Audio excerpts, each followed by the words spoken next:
I want to address things like wealth inequality, but from a global sense. And I want to spend a significant part of this conversation on something I think is a master key to understanding almost every major news story, well, international news story right now. And it's a framework I've written about on my Substack, and I keep coming back to. And it's Ray Dalio's big cycle framework, if you're familiar with it. Yeah, I've read a And bit of Ray Dalio, yeah. Yeah, and his synthesis is of 500 years of imperial history. And let me give the people watching a little bit of background on what exactly this is. So Ray Dalio is the founder of Bridgewater Associates. It's the largest hedge fund in the world. He spent 50 years studying global macroeconomic cycles. And in his book, he identifies a recurring pattern that every dominant power follows without exception. He studied the Dutch Empire, the British monarchy that dominated the world, the Chinese dynasty, and the contemporary American hegemony, and found that every dominant empire usually follows the same arc. He first encountered his theory when I was researching my first book, and it fundamentally changed how I interpret the news, because once you understand the cycle, you stop being surprised by geopolitics. Everything starts to look like a predictable phase or pattern that's already played out before. So here's the arc. It usually begins with strong leadership, high levels of education, technological innovation, a nation that outcompetes everyone else and builds genuine productive strength, sort of like the US has over the last few decades. And that produces this golden age of wealth and global dominance. And the nation's currency becomes the world's reserve currency, which gives it an extraordinary privilege where it can borrow cheaply from everyone because everyone needs its currency. And then that privilege becomes the beginning of its destruction, because reserve currency status enables excessive borrowing. Debt grows faster than income. The government spends more than it earns to maintain its military dominance, its social programs, its global commitments. And internal inequality eventually starts to widen, and the wealth gap between the top and the bottom becomes politically explosive. You have populism rise on both the left and the right, the left demanding redistribution like we're seeing now, and the right demanding protection. And political cohesion pretty much collapses. And as the empire weakens internally and external rivals who've been watching and waiting start to assert themselves. So in my Substack article and my book, I explore the idea of how there's been 750 currencies used since the 1700s, and fewer than 20% still exist, and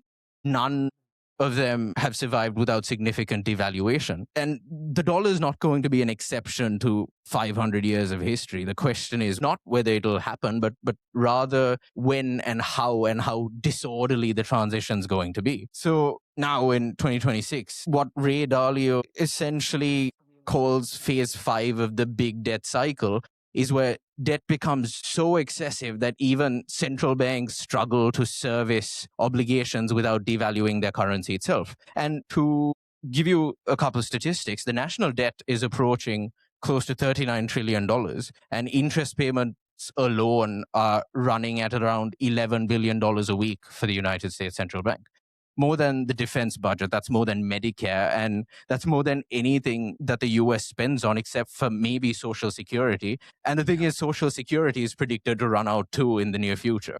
The Congressional Budget Office projects that the deficit will reach 1.9 trillion by the end of this year. And in Dalio's own language, he calls it the death spiral. And the moment the government has to borrow money just to pay the interest on its debt, the cycle compounds and it's almost guaranteed disaster. So what I want to do now is look at 4 things happening in the news through this lens. And the first lens and the first facet of this being tariffs, because I also analyzed the United States tariffs levied by the Donald Trump administration almost a year ago on my Substack.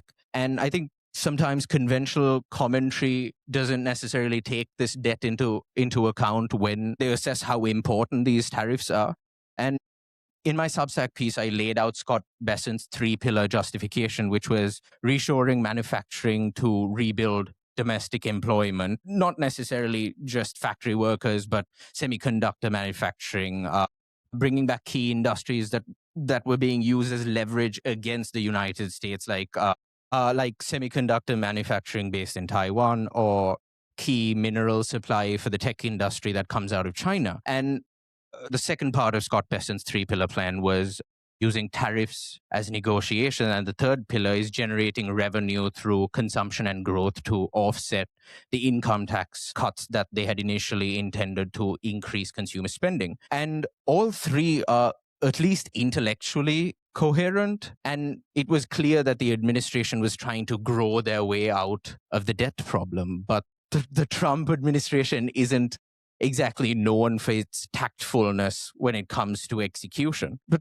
what I want to point out is that tariffs are inherently inflationary. They raise the cost of imported goods and pass that down to consumers. And the debt crisis I just described requires the opposite of inflation. It requires low interest rates, so the government can refinance its existing debt at a manageable cost. So when I wrote the piece, roughly 7.6 trillion in US debt needed to be refinanced by 2026. If the central bank rates stay high because tariffs are keeping inflation elevated, that refinancing becomes catastrophically expensive. And Scott Bessent's 333 plan, which was 3% GDP growth, 3% deficit reduction, and 3 million barrels of oil per day is the attempt to thread this gap. And prior to the Iran war, I feel like this ambitious plan was starting to look like it was working, even with the Fed Chair Jerome Powell being reluctant to drop rates. Non-farm payrolls started to correct itself. Inflation stabilized across the board in the United States and held strong without adding inflationary pressure, and consumers continue to spend. And obviously, this is prior to the Iran war. So the question that I have for you, Kusum, is do you think the tariff strategy is a genuine attempt to restructure America's position in the global economy, and how effective has that been? Or is this a desperate policy of an empire that's sort of run out of better options and they need this more than everyone realizes to ensure the survival? Okay, let me answer that this way. So there's 2 points to this. Okay. First of all, why does a government borrow? Right? A government borrows because it needs money for spending. But what's the other main way that a government has money? It's through taxation, right? So in the United States, for instance, you have this issue, which a lot of other advanced economies have started happening, where the United States for OECD countries is in the mid-level in terms of tax to GDP. You should check this and let me know where it stands right now. But generally speaking, the United States is what's considered a moderate tax to GDP country. Obviously, when you consider OECD countries, you're looking at some of the Scandi countries, which always pushes up the tax to GDP averages, right? Because they always have 45, 50%, sometimes, maybe up, traditionally, maybe it's averaged around 35 to 40. The UK generally quite high. Now, that's one simple component, is tax to GDP. But within that, you have these other components. You have corporate tax to GDP, you have income tax to GDP, then you have the general breakdown of tax. You have indirect taxes versus direct taxes. So based on all these ratios, now in the United States, for instance, you have enormous amounts of capital flows. You have huge transactions. There's a lot of companies that operate at a state level and pay taxes, but at a federal level pay very little. You have a lot of tax breaks for projects, for the same that's been happening in Sri Lanka. You have a lot of major projects that are meant to be productive. So it's up for debate with how productive they are. But someone somewhere in government, whether it's a state government, whether it's a federal government, they've decided this, whether it's SpaceX, whether it's Raytheon, that they deserve or require tax breaks, whether it's a BP, British Petroleum, oil company, Chevron, whatever it is, right? So that tax thing is something that, so what is essentially Ray Dalio? Ray Dalio is a financial investor. So he will always centralize and focus on debt cycles, right? And sovereign debt cycle is a big part of the global economy, right? Because sovereign debt was born out of a reluctance of governments to adequately tax wealth and income, right? It's just plugging a gap that governments are unwilling to because of political capture, because of their own ideology, because of how campaigns are funded. Now, in Sri Lanka, for instance, we've known that we have had low tax to GDP for decades. We've known that. But when Gotabaya came into power, his first plan was to cut taxes. That was his first plan. And he had a huge following of corporates. The Ceylon Chamber of Commerce put a one-page advertisement. Several corporates, including one of the largest conglomerates, they put one-page advertisements out congratulating the government on passing its tax reforms and how it was going to unleash growth, et cetera, et cetera. Now, the same thing happens almost simultaneously in the UK, where Prime Minister Liz Truss cut taxes and the markets panicked, right? So it's not complicated. If you're there's two types of tax cuts. You can cut taxes as a government and fund those tax cuts, i.e., by reducing costs on one side or increasing revenue from some other side. Okay, that's a funded tax cut. Or you can cut taxes and say, I'm not funding this. I guarantee you the economy is going to grow fast enough that we're going to make up for this lost revenue. Now, first of all, funded tax cuts haven't happened in the United States in decades, not since before George W. Bush. So I didn't follow economics and fiscal policy in the early 90s. So the funded tax cuts are completely out of fashion. Unfunded tax cuts have never worked. I mean, I've never seen under the first Trump administration, when they passed the Tax Cuts and Jobs Act, the budget deficit ballooned. He had the highest budget deficit of any president up to that point, right? So empirically, you can say that there is no evidence that when you cut taxes, if you cut taxes enough, the growth in investment and consumption is going to make up for that revenue. Okay, so then you immediately accept that you have to borrow.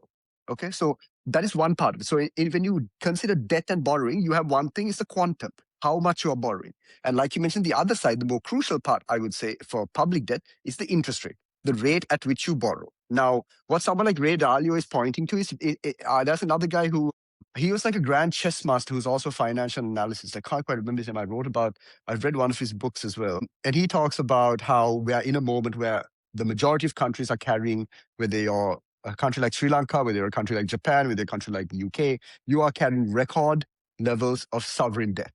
Okay. And you are also struggling to maintain low interest rates so you can afford to pay that debt. So, but there is a solution to this, right? It's an politically uncomfortable solution, is to raise more money from tax revenue, right? Now, in Sri Lanka, it's very simple. We had a tax cut. When you receive a tax cut, who benefits the most? Everybody benefits because we pay less taxes, but who benefits the most? The person who pays a high quantum of taxes will get a huge windfall, right? A company that was paying 400 million rupees in tax will pay 200 million. That's a huge 200 billion windfall. Whereas the person who, like me, who's paying less tax, I'm not going to be able to go out and buy a car because I paid less tax, because I'm paying relatively lower tax overall, right? So what you had was people just with huge windfalls, and they just bought more assets, because what are you going to do with the $100 million extra? Can you buy more food? Can you dine out more? No, you buy more assets. You buy another luxury car. You buy another luxury apartment, right? So that in itself shows you that this is a problem. But did you see, since 2022, when we know we have a revenue problem, have you seen any policy that retrospectively clawed back any of those windfalls from major corporates, from high net worth to people? Did you see any bill in Parliament that sought to reverse some of those clearly? I mean, we first have to accept that the policy was a disaster, and then we have to, how do we reduce the outcomes of it? We can't just say, well, let's just start afresh. And that's unfortunately what the IMF and the previous government and this government are doing, is that they're like, well, that's done. So let's just move forward and try to get tax from everybody else going forward. But what are they driving tax through? Indirect taxes, VAT, import duty. Last year, vehicle imports accounted for the majority of customs duty, right? So what you have to understand is, unless you take revenue as a whole component and stop thinking that debt is the only form of revenue, you will keep running into debt, because that's the only other way you're going to get money. So unless we have this broad-based understanding that tax revenue is not necessarily theft, it's not oppression, it is just a basic it's a foundational segment of society, right? And unfortunately, in England, for instance, my brothers are British. I've visited London probably more times than any other country. Maybe I was born in the UAE, so maybe that's the other country I spend more time in. British people are highly taxed. But who is being taxed? It's the income earners, right? So if you're making even £1 million, £2 million, £3 million a year, you're still paying 55% tax, which is a lot, right? It's a lot of tax to pay. Whereas if you have a lot of wealth, studies have shown that your effective tax rate on that wealth is virtually nothing in some cases, right? And England actually has things like death taxes or the inheritance tax. So they even have these ways of trying to claw. They're one of the more progressive countries in that sense. But they're just not generating tax because of these loopholes. And the more that inequality continues, the more this bifurcation expands, and the top segments of society are going to find more and more ways to keep their money. Because as it stands, it's happening in Sri Lanka as well, right? Where people don't believe in taxation because they don't receive any benefit. They don't use public transport. They don't use public education. They send their kids to private schools. They don't use private hospitals because they have Navaloka and Durdens and stuff, right? So Ray Dalio is completely correct that the debt is becoming an issue, and there is no way to control both the quantum of debt, the interest rate, and the inflation rate. You can't do all three of those things at the same time. I mean, it's very complicated to do. The other thing that I wanted to pick up on, what you're basically talking about when it comes to the dollar and tariffs and trade, you're talking about exorbitant privilege, right? Now, the United States has had what's called exorbitant privilege for decades. The use of the dollar as a world reserve currency has given the United States huge advantages, like you mentioned. There's no question about that. But the point is, over the last 20, 25 years, what has been done with that exorbitant privilege? What are the investments that you've made, that the United States has made with this exorbitant privilege, right? On one side, you see living standards improved to a certain extent. You see corporate profits going up, the all share price index going up, or the all, what's it called, the NASDAQ, and corporates doing really well. On the other side, what you see is a collapse in living standards of the middle class. The middle class's living standards are collapsing in the US, right? Personal indebtedness is going up, right? So, and inflation is high right now. What Trump attempted to do with his tariffs was repeat what the United States did in the 80s with something called the Plaza Accord.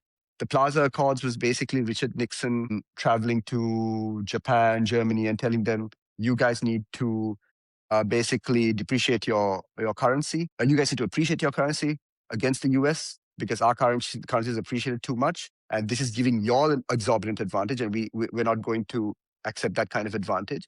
And they diplomatically told them to basically adjust their currency. And Japan, Germany, the UK, they decided the importance of the US trade relationship, the importance of the US economy to their industries was enough that they were willing to depreciate their currency. And over the next 5 to 10 years, Japan, Germany, they all depreciate their currency. Okay, so what the Trump administration and what I think the person who wrote the policy is called Stephen Miran, and I think Stephen Miran is the chairman of the Economic Policy Committee at the White House. So he wrote this 45-page. I read parts of it. It's called Resetting the Global Trade. He explicitly says that it's about creating and using tariffs and as a weapon of coercing states into readjusting their local economies, right? So, I mean, you can do that on one side. But on the other side, for that part of the strategy to work, you have to then start understanding what are you going to do with the extra funding. Are you going to fund education? Are you going to fund industrial policy? Are you going to like you talked about reshoring? So under President Biden, I think they had some projects. Some of them have stalled. I think they had, who was it? TSMC from Taiwan came and they started producing their most advanced microchips at the time. I don't think they've given them the most advanced technology, but pretty high up there. They built a factory somewhere in the US. So some of this is happening, but unfortunately, what the Trump administration was doing on the other side was there was no industrial policy to speak of. So on one side, you're risking all your trading relationships. You're slowing down the global economy, all so that eventually you think you'll be able to improve economic power through adjustment of the dollar, right? There's the other side to this that people don't realize, even in Sri Lanka. When our currency crashed against the dollar and we had currency depreciation, yes, our imports, cost of living, everything goes up.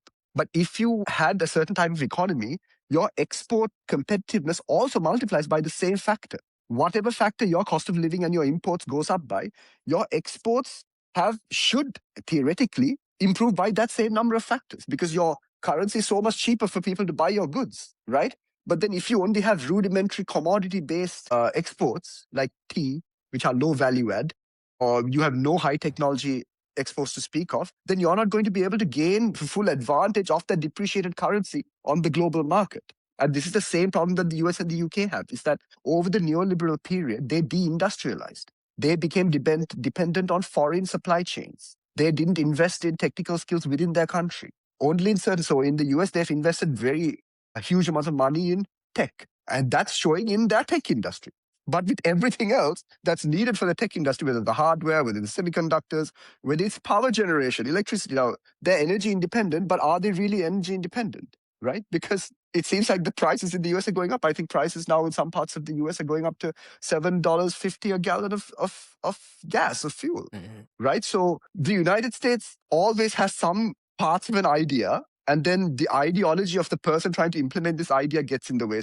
Donald Trump and his whole administration believes in low taxes because they're all relatively rich people. Even Sri Lanka, I have family members in the United States that relatively well-to-do. They're all Republicans because they believe in this low tax, high growth environment. But you have to understand that a low tax, high growth environment comes off of a period of high taxes where you've been overtaxing people. If you're not generating enough revenue as a government and you cut taxes, you're asking for trouble, both fiscally and in terms of concentrations of wealth. Because what's happening is people keep making lots and lots of money and you're not getting anything back from it as the state. As the state, you're just like, well, you can keep that money. And that's fine. Maybe some portion of those people will reinvest. Maybe they'll hire more people, more product lines, more factories. But what's actually happened, the record shows share buybacks have increased, dividends have increased, luxury speculative spending has increased, luxury real estate has increased. The global multinational population has increased, right? I'm from Dubai, so I have a lot of connections to Dubai. People told me post-COVID, the influx of the global elite to Dubai was unbelievable. And Dubai was kind of struggling at the time as well because they collapsed quite bad in 2010 after the financial crisis in the West. And it wasn't until just before COVID that they were getting their act together, and then real estate started coming online again. People started investing properly in apartments and property. And right now, before the Iranian attack on the UAE, they were doing really well. The property sector was booming, right? So yeah, I just think that I like Ray Dalio's overall thesis, but I think he limits it to debt and the centrality of debt cycles and sovereign debt, it's a pretty important part of it. I agree, but I also think you have to look at industrial policy, deindustrialization, what you're doing with your tax revenue, how you're investing for the future. That part of it is sort of undercooked. Yeah. I want to touch on a specific prediction that Dalio made that you brought up too. And it's this phase of wealth taxes, right? To tax the highest percentage of income earners or to tax wealth essentially. And when borrowing usually gets politically exhausted and austerity is almost politically impossible, governments historically start turning to taxing accumulated wealth rather than just income. And we're already seeing this from California, who have proposed a 5% billionaire tax, and New York Mayor Mamdani taking a hard stance on second homes worth over $5 million. And this historical pattern that even Dalio documents is that wealth taxes then start to trigger this huge influx of capital flight, which then inadvertently reduces the tax base, which worsens the deficit that they're trying to resolve anyway, at least state-wise, which increases the pressure for more taxes, which seems like another reinforcing cycle, if anything. So what's your take on wealth taxes and, if anything, the growing support for socialism in America, which is quite surprising? Yeah, I'll disagree that there's a growing support for socialism in the United States. I think there's a growing support for government to be a little more proactive and provide more services. I just think that's just like Mamdani, for instance. I read a lot about Mamdani. I think we have to be careful not to read too much into Mamdani. Mamdani's election doesn't mean that the United States is ready for some kind of democratic socialist movement. He's a Democrat winning in New York. Yes, his message was very different to other New York Democrats, and I think that's a very important signal. But that's all it is. It's not the end result. It might be the start of something in terms of this democratic socialist kind of platform. To answer directly, the conversation about wealth taxes. Now, wealth taxes have been tried in various countries, and in various countries they've failed. Some countries they've actually succeeded, but you don't hear as often about these successes. Now, for example, Switzerland. Switzerland has had a wealth tax for generations, right? Hong Kong. People think Hong Kong is a low tax environment. Go and see Hong Kong government revenue, because there's two things. There's tax revenue to GDP and there's government revenue to GDP. So most people look at tax to GDP of Hong Kong and say, oh, it's low. It's like 10, 12, 15%. Sometimes it mirrors Sri Lanka. But if you look government revenue to GDP, now you're looking at 20, 25% government revenue. Why? Because they charge rates from people who own land. That's a wealth tax. Like, it's just called something else, right? Because in a small country like Hong Kong, owning land is a pretty big resource because they have very limited land. That resource is limited. So you also have to understand, in a country like England, where this conversation on wealth taxes is now at its peak, peaking more than I've ever seen in the last 20 years because of the Greens coming online and Zach Polanski. The Greens have now become one of the largest parties in terms of party registration in the UK, right? So the conversation about people leaving, yes, there is no doubt that there will be some percentage of people that will leave the United Kingdom, okay? But this is a good time, just if you give me a few minutes, everybody that knows anything about business, economics, finance, they've heard of Adam Smith, right? Mm-hmm. Adam Smith is the father of friggin' economics. Okay? He's the guy that everyone's downstream of economics is looking at, right? So what does Adam Smith talk about in terms of, this idea of the invisible hand? The idea of the invisible hand in economics is attributed to Adam Smith. But Adam Smith only mentions this idea of the invisible hand a few times, maybe 3 times in his whole book. And one of the times he mentions it as sort of a justification for free trade. Because even in the Enlightenment period when Adam Smith was writing, people understood the risk of free trade, where merchants would just shift their production to a cheaper location. What they were probably thinking about internal to the UK, we would think, oh, they'll move out of London and go to Manchester and take advantage of low wages in Manchester. And then, London will suffer because people will lose jobs. It's exactly the critique of neoliberalism. Exactly that. But what did Adam Smith say? Adam Smith basically said, and to paraphrase him, he says, he's talking about international trade, he said the British industrialists will prefer to have their production in the United Kingdom, as if some invisible hand would guide them to prefer local production over production abroad, right? That's one area where he talks about the invisible hand. What he's saying is, as a Sri Lankan, I want to build something in Sri Lanka because this is where I live, right? But what's happening is people in Sri Lanka are like, this is not anymore the place I used to live. This doesn't reflect the values, the society, the culture that I grew up in. So I'm going to leave. That's what's happening in England. People are waking up and they're like, England sucks now. It used to be one of the best places in the world to live. London sucks. It's dirty. Public services are crumbling. There's rising crime. So if you then increase taxes on someone that's a little bit wealthy, yes, they might go abroad. But that's also not just a fact of that 2, 3, 4, 5% extra tax. It's a fact of everything else that's going on in the country.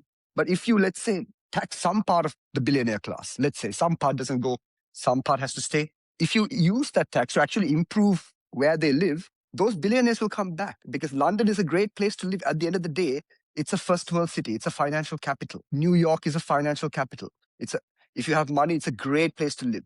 So if you just improve things a little bit, there's every chance that some people migrate back. And there's this other issue, right? When we think about, if I ask you, if a Chinese billionaire told the Chinese government, and if the Chinese government comes up to me and says, oh, you owe us X amount in tax, and the Chinese billionaire says, I'm sorry, I don't live in China. I live in the Cayman Islands. Do you think the Chinese government is going to accept that? No, right? They're going to freeze his assets. They're like, no, your wealth is from China, right? If a British billionaire lives in Monaco, where is his wealth from? His wealth is not from Monaco.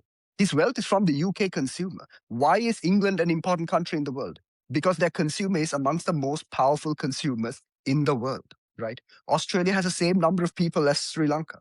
But can you compare the Australian consumer to the Sri Lankan consumer? No. They have multiple times more spending power. So the UK consumer is one of the drivers of a British billionaire's wealth. So if you're telling me there's no way of extracting some small percentage of the value that's generated from the UK economy, from the UK consumer, and keeping it in the UK treasury, I can't believe that there's no system that can manage that. So I think that wealth taxes, if you design them properly, if you close the loopholes, if you understand where people are going to find their loopholes, it's not impossible to do. It's difficult. It's very, very, very difficult. But it is 100% one part of the solution. There's no way around it, right? Because the amount of wealth that's now being transferred and hidden and sort of organized around financial flows where you have no way of taxing it, it's out of control, right? It's literally out of control. Just look at the number of Sri Lankans that we've heard of having, $5, $10, $20 million stashed away in random accounts in the Cayman Islands. Though these were reported in the Pandora Papers, in another a bunch of papers that were leaked. So we know this is happening, right? So it's up to the governments to come together and do this. So they tried to do something like this with the global standard tax, right? For corporates, something like 15%. So even that, it was a 3-4 year thing. I think it's working in some places, but eventually people move. So Ireland is one of these countries that have now taken advantage of profit sharing. So Ireland is one of the largest exporters of software in the world, but it's not, right? It's just the money's being routed through the Irish economy, but it's not one of the top, like it's not Silicon Valley. That's not where it's coming from. So this is the problem. So I mean, I completely agree that wealth taxes are very difficult, very complicated. From a Sri Lankan perspective, you don't even need very complicated, complex, most of Sri Lanka's wealth is held in people's property, in their assets, or they own shares in a very wealthy company, right? So is it that difficult to tax these things? You're registered as a shareholder. Your property is registered at the land registry, right? The land registry will know if your property is a house or a building, if you're earning an income from it, or it's where you live. They know if it's your third, fourth, fifth house, right? They know these things. But putting it all together, building a system that, and also let's also accept people, just to finish off. People have to buy into it. Like, you have to believe that your taxes are going towards something that's productive, right? If you told me that every cent that I'm paying in tax is going to my neighbor's family that can't afford school, or it's going to improve the school down the road, or it's going to improve the park that's just across the road, or it's going to improve my roads, I'll pay that tax because I can see the improvement day to day. What happens in countries like Sri Lanka is the money just disappears into a black hole, and no one sees any improvement to anything, not to their children's education, not to their streetlights, not to their neighborhood. So then, of course, you either go abroad or you stay here and try not to pay tax. So this is all rational. I'm not saying anyone is acting irrationally, but unless we change these incentives, we're going to be stuck in the same place. Right. Now, let's pivot to a different facet of the discussion, and let's talk about the Iran war, which has pushed oil back above $100 a barrel again, and it's adding inflationary pressure and unraveling. Like Brent crude was 117 a few days ago. I don't know if it's come down. Brent crude is 117. So I'm not too sure if it rose again after the UAE left OPEC, but OPEC, yeah. And to be honest, I don't think the Trump administration intended for this conflict to last as long as it did. And it's also revealed a massive vulnerability that needs to be addressed. And before the current crisis, just to give people some context, roughly 30% of the world's maritime trade in crude oil and 20% of global LNG passed through the Strait of Hormuz. Everything from petrochemicals to fertilizers to industrial inputs moved through that strait. Even when it's partially closed, it simultaneously is an energy story, a supply chain story. It causes inflation, causes food insecurity, and Iran has effectively been blockading the strait since February 28th with back and forth with the US. And I don't think the United States can easily exit this conflict anymore without first securing freedom of navigating through the strait. And this has been brought up by a couple of people, specifically the JP Morgan CEO, Jamie Dimon, who said the war has escalated far beyond national security, where now the entire planet sort of needs the United States to secure the strait.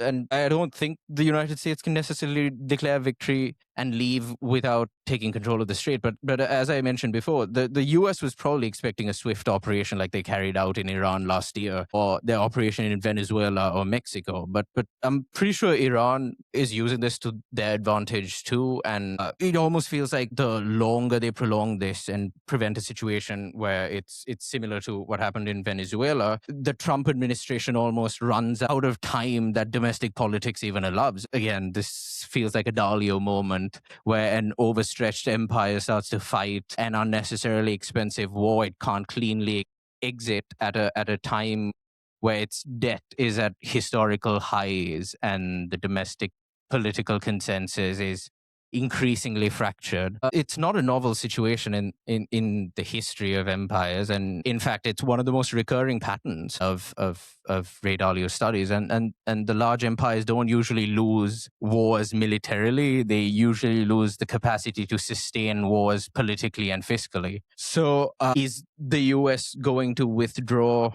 and the world order that depended on its willingness to project force has to recalibrate around that withdrawal if it does withdraw. So my question is there an exit ramp for the United States from this conflict that doesn't require leaving Iran's nuclear program intact or committing to an indefinite military presence in the Middle East again? And if the US does withdraw without securing the strait, who necessarily fills that vacuum? Well, I mean, the fact is that prior to the war, prior to the US bombings of Iran, the Strait of Hormuz was open. It was completely, the navigation through the Strait of Hormuz was completely open. There was no issue to freedom of navigation. The issue to freedom of navigation comes when the Iran and the United States are the war is completely asymmetrical in terms of military power, right? So there is no way that you have a Pentagon, a CIA, a Defense Department, the cabinet, the war cabinet. There is no way that you had all these people in these departments, and nobody mentioned that when you have an asymmetry in between two warring parties, the one of the parties with a lack of power, they will seek a non-conventional means to apply pressure. The Strait of Hormuz has consistently, for decades of foreign policy study, has been known to be one of the choke points that is in the control of Iran. Now, there is no world in which the United States can afford to permanently navigate the strait without taking huge losses to their fleet, because it's such a narrow opening. It's something like 30 kilometers wide at its narrowest point. And Iran controls large swaths of land on one side of that strait. And they will launch missiles from anywhere and drones from anywhere. And these are not expensive. They don't need complicated launchers. They don't need a lot of time to move into position. You don't need to have, huge roads and bridges leading up to these places. You can launch them from a jungle or from a desert, anywhere, right? So the asymmetry in the strait plays into the hands of Iran, but the asymmetry in the war plays into the hands of the US. So the off-ramp that President Trump has right now is to come to a negotiated settlement with Iran. Iran were willing to, for example, reduce uranium enrichment and keep a stockpile. It's called, there's a word for it, where it's not that they give up all enrichment, it's that they keep enrichment to such a low amount that there's no way to produce something like that without then building up new infrastructure, which can be easily seen through satellites. But then the United States will say, well, they'll hide it underneath and all that. There's another conversation about having a certain amount of enriched uranium that is legally owned by the government of Iran, but having it stored in Russia, a friendly country. So there are all these various ways in which Trump can kind of present some kind of a victory, right? A new status quo. But whatever he does, there is another status quo, right? So the guy that's been at the forefront of this from the academic point of view is Professor Robert Pape from the University of Chicago. And his writing is called The Escalation Ladder and Escalation Dominance. Those are two relatively well-known frameworks in international relations and conflict studies. But Robert Pape has been applying this to Iran for a very long time. And he's sort of been able to say what's going to happen next quite consistently well. And he's saying, I mean, the way you think about it is, before the war began in Iran, you had approximately three global powers, right? The United States, obviously, by far and away, right? The largest. Then you have China, which is also an extremely important, powerful country, and also Russia. Now, Russia is only in that list because Russia was controlling something like 10% of global energy, right? Through natural gas and oil. So because they control 10%, they were in this very rarefied league of countries with significant power, right? Now we have a fourth power, and that fourth power is Iran, because if Russia controls directly 10%, Iran, through the Strait of Hormuz, can control up to 20% of global energy, right? And this now puts Iran in the position that the United States, and I have to also say Israel, its main ally in the Middle East, this is precisely the position they didn't want to be in. They want a weakened Iran, not Iran where other countries like Japan, South Korea will now start going to them directly and saying, we will make a deal with you to let our tankers go through the strait. We will pay you in Chinese yuan. This is what's happening right now. So this is also one outcome. Yes, one of the outcomes of the US bombing is that parts of Tehran are flattened. The Ayatollah Khamenei is dead. The vast majority of the IRGC leadership that was there prior to the war, they're dead. So these are all victories if you take American national security and Israeli national security objectives. But on the other hand, a lot of nations in the world have woken up to the fact that Iran is actually a very important power. Countries like Sri Lanka, Norachalai, the oil refinery, was calibrated specifically for Iranian oil. Sri Lanka was receiving a 6-month, 9-month credit period on Iranian crude. Iranian crude was one of the saving graces of our economy for a period because we were able to get very high quality crude, perfectly adaptable to our refinery, and we had credit terms. We even had an oil for tea trading program with them where we settled an oil bill by giving them tea, right? Now Sri Lanka couldn't do that because of sanctions. But going forward, maybe Sri Lanka too has the right to go and engage with the Iranian government and get concessions for through energy markets and commodity markets. So I think this is opening up on one side certain avenues for other countries, and it's opening up a new sort of chink in the armor of empire. But I also want to point out, everyone will accept right now, America is a power in decline. This is what everyone is saying, right? We are now living through a multipolar world. I'm just saying, let's not get too giddy, right? Let's not get too ahead of ourselves. What in this moment that is more multipolar than ever before is what we're saying, right? In this moment, the United States has been able to bomb a sovereign nation, an extremely powerful sovereign nation. This is not Syria. This is not Iraq. This is not Libya. Iran has about 90 million people or 80 million people. Saudi Arabia has 30 million. Of that 30 million, about 18 million are expats and migrant workers. There's only about 12% that's actually Saudis. Okay, that's the other power in the region, Saudi Arabia. And the other power is Iran. And the United States is bombing a country that has one of the most ancient civilizations in history, a country that did not attack the United States, a country that didn't threaten to attack the United States. Okay. Is this we've just sat through 2 years since October 7th of the major United States ally absolutely destroying an entire part of their neighborhood, okay, killing 50,000 people with zero response from the international community, like virtually nothing, a few resolutions in the UNGC, nothing in the UNSC, nothing, right? We've just watched before that, America's other main ally in the region, Saudi Arabia's bombing of Yemen between 2012 and 2018, lead to 100, maybe 300,000 people dying of direct conflict and famine created by the conflict, right?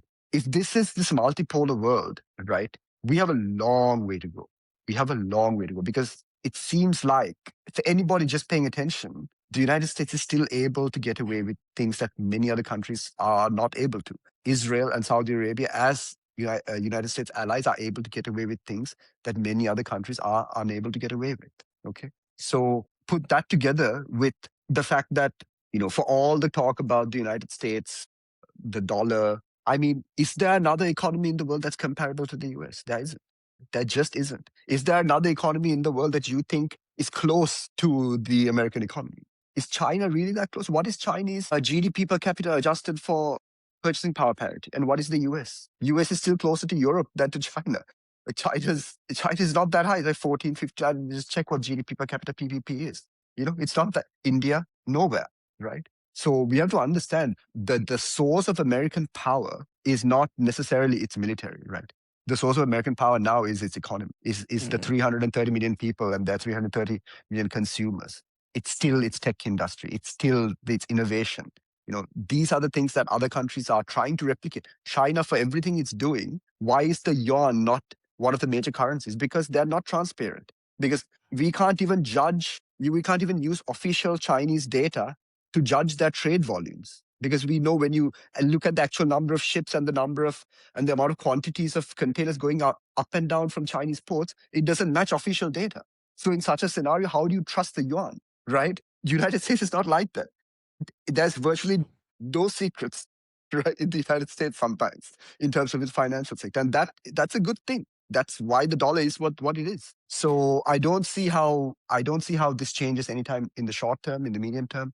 You might see a shift, a weakening, a diluting. But I mean, this is still the age of the American empire, and I don't see that changing anytime soon. It's very interesting that you mention resource nationalism increasing among these superpowers to essentially reinforce their standing in global geopolitics. And something that specifically happened a couple of days ago and is one of the most significant geopolitical signs that I've seen of resource nationalism is the UAE withdrawing from OPEC effectively on the 1st of May. It's been a member since 1967 and was the third largest producer in the cartel. And let me tee this off a little bit for you so we can sort of dive into the UAE leaving OPEC and China's dominance on minerals and a lot of these nations using their resources to essentially advance their foreign policies. So the UAE's stated reason for leaving is production ambition. The UAE wants to expand from 3.4 million barrels per day to 5 million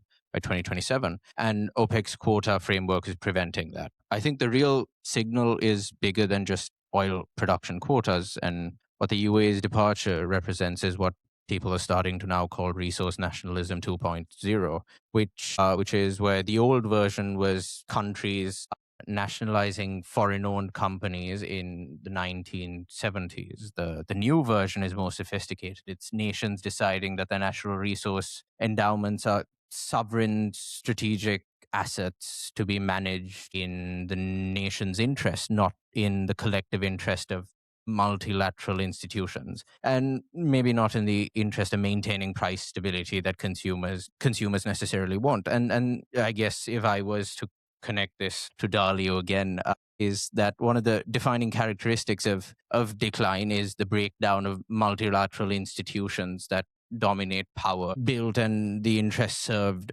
within regions. And OPEC in its current form served a particular global energy order when a member as significant as the UAE decides that order no longer serves its purpose and that its national interest is better pursued outside of the institutional framework, that's a data point that questions the health of the existing order. And the immediate market impact may be muted because UAE's exports are, I guess, somewhat still constrained by Iran's control of the Strait of Hormuz. But if the conflict resolves and the strait is completely reopened, the UAE will be free to sell an additional 1 to 2 million barrels per day above its previous quota.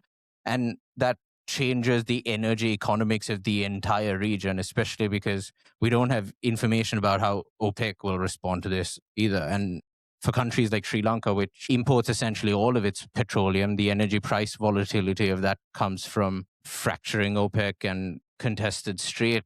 I couldn't imagine what the price volatility for the rest of the world would be. And the question to you is the breakdown of OPEC's collective discipline ultimately a good or bad thing for oil importing countries and developing countries like Sri Lanka? And what does this tell you about the durability of other multilateral organizations that are now starting to fracture? Yeah, I have to take this as the last question, so I Sure, have to sure, wrap up sure. right here. But I don't know if I mentioned I was born in Dubai, right? So Mhm. I'm quite connected to the UAE, and that's I've been to Abu Dhabi twice actually. And for example, that you know Abu Dhabi is the oil giant in the UAE. Dubai has very negligible reserves, doesn't tap into it. It depends on tourism revenue. And, when it was collapsing, Dubai depended on Abu Dhabi funding its deficit. Now, when you look at OPEC as a cartel, right, as a consumer, you would logically think that if a cartel weakens, it should be better for the consumer, right? Because and what Saudi had been trying to achieve for several years now, I think, is a slightly higher price of oil because oil prices were stuck in the 60s, 50s, and 60s for quite some time. So that's why all the output quotas and trying to get OPEC to reduce supply so that they can earn more revenue. Right now, they have achieved that. Right now, oil prices are pretty high. So now there's even less reason to increase production with Saudi volume because they're already getting a pretty good price. This doesn't work for the UAE, right? Because the UAE probably think, and there's the other aspect is that we are likely seeing some kind of energy transition, right? Yes, it's slow. Yes, it's sometimes back and forth, but there is definitely some kind of energy transition happening globally. So there is probably there is an analysis whether it's true or not, depends. But you are eventually going to top out at oil production and oil exports, where after a while people will just start switching more and more to renewable energy, bio oil, whatever comes online, faster solar, whatever it is, electric cars, all that stuff. So in such a situation, if you have a limited period of time where oil is going to be a profitable and important resource at this current way, you would want to maximize your revenue. If it's, let's say, a 10-year window, 20-year window, then this is the period where you have to start maximizing. You can't maximize your revenue if you're part of a cartel that's trying to reduce production. That's not going to happen for you. So that's why the UAE is also very interesting in the point of view of their foreign policy has been drifting a little further away from what you would traditionally see. You don't see, now, let's say, the alliance between Israel and Saudi Arabia has been relatively long-standing. They've had security and industrial partnerships, alliances. Some of their companies invest, across borders, and they have, especially during for example, have you ever heard of ISIS attacking the IDF? Have you ever heard of ISIS attacking the IDF? You just wouldn't hear of it, right? Which is very interesting, don't you think? It's a Islamist supremacist organization, but it's never attacked the main Jewish state, given their conflict, right, over millennia. So that in itself shows that there's recordings and reporting of how the IDF would have communications with ISIS about where they're attacking, so that these guys don't attack in the same areas. So there is this weird nexus between Saudi and Israel, right? Defense, geopolitical, economic. Now, Qatar was kind of the outlier there because Qatar was sharing the North Pass oil field with Iran.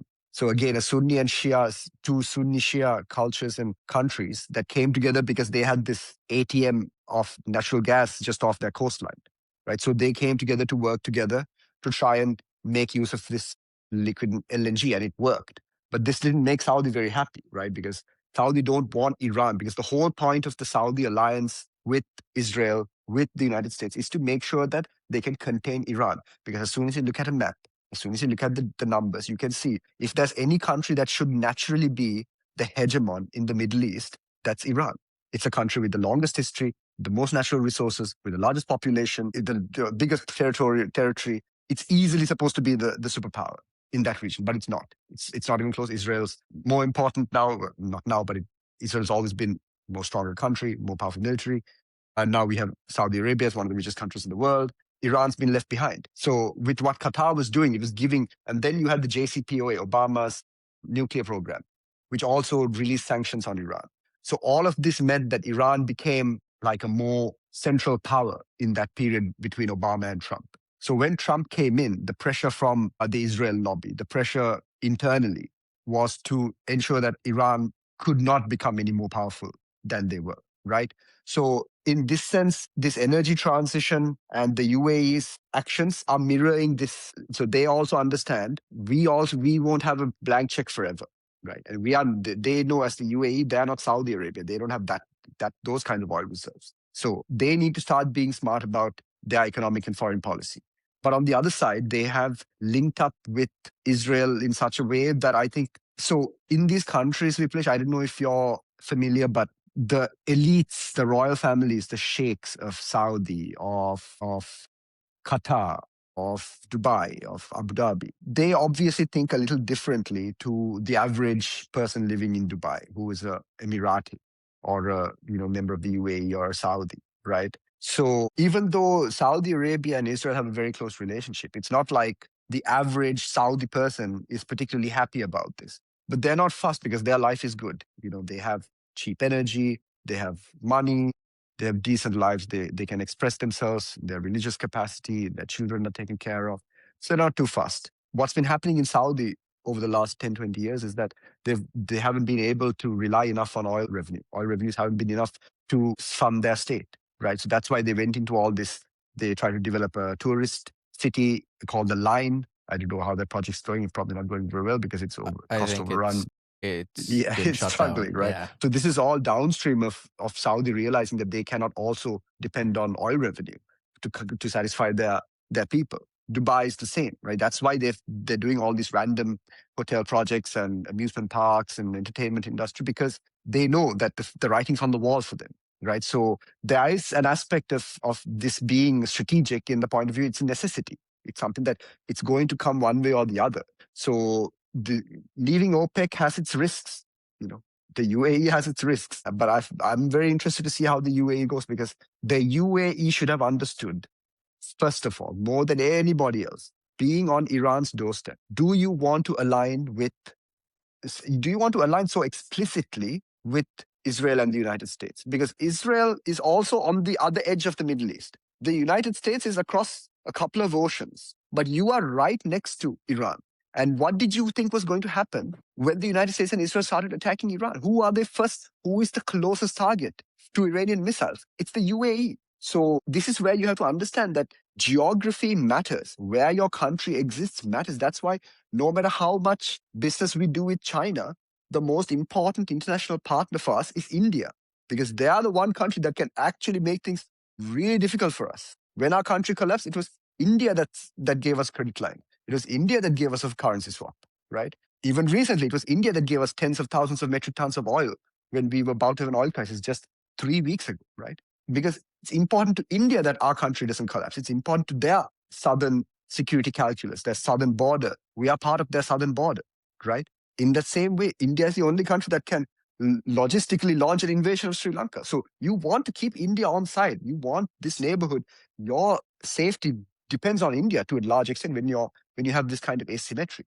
Dubai should have understood this. They should never have let themselves pivot so far towards the Western axis that Iran could reasonably call it a target. And there is nothing unreasonable. Once the United States bombed Iran using bases in the United Kingdom, using bases in Saudi Arabia, using bases in the UAE, then those countries, the UAE, even the UK, they become legitimate targets under international law. Because if you're using their bases, then there's a very good argument to say that you are complicit in that bombing, right? So the UAE the UAE are taking another risk now with leading OPEC. But I can see some positives in this as well. So we'll have to wait and see. But I can see where they're trying to go with this. It just depends on what they do on the other side. Because again, if you say, let's say you earn more revenue from your oil sales, maybe you're able to produce more and sell more because oil prices are spiked right now. It's a good time to make some money. Okay. What do you do with that money? Right? Same question as the US. What are you going to do with your exorbitant privilege? What is Dubai going to do with all the extra money it's going to earn? Is it going to build more amusement parks? Is it going to invest in its people? Is it going to invest in its education system? What other industries are they going to? Now, the UAE, if you may remember, in another shady deal with the Trump administration, they received the designs and the chips. Some of the most advanced semiconductors available in the US are now provided to the UAE under a special program under President Trump. So this followed, by the way, a major investment by the UAE government in World Liberty Financial, which is, I think it's a cryptocurrency sort of exchange that Trump family's brothers, the sons are running together, along with Witkoff and Jared Kushner. So that company gets a huge investment from the UAE. And 2 months later, the US cancels an export ban on its semiconductor chips to the UAE. So the UAE is making moves in multiple ways, right? So every country has its strategic objectives and you have to find ways to get there. And every chance that you might make a mistake, and it's about how bad that mistake is going to cost you. OPEC, leaving OPEC, it could be the start of something for the UAE. It could also go horribly wrong if things on the ground change.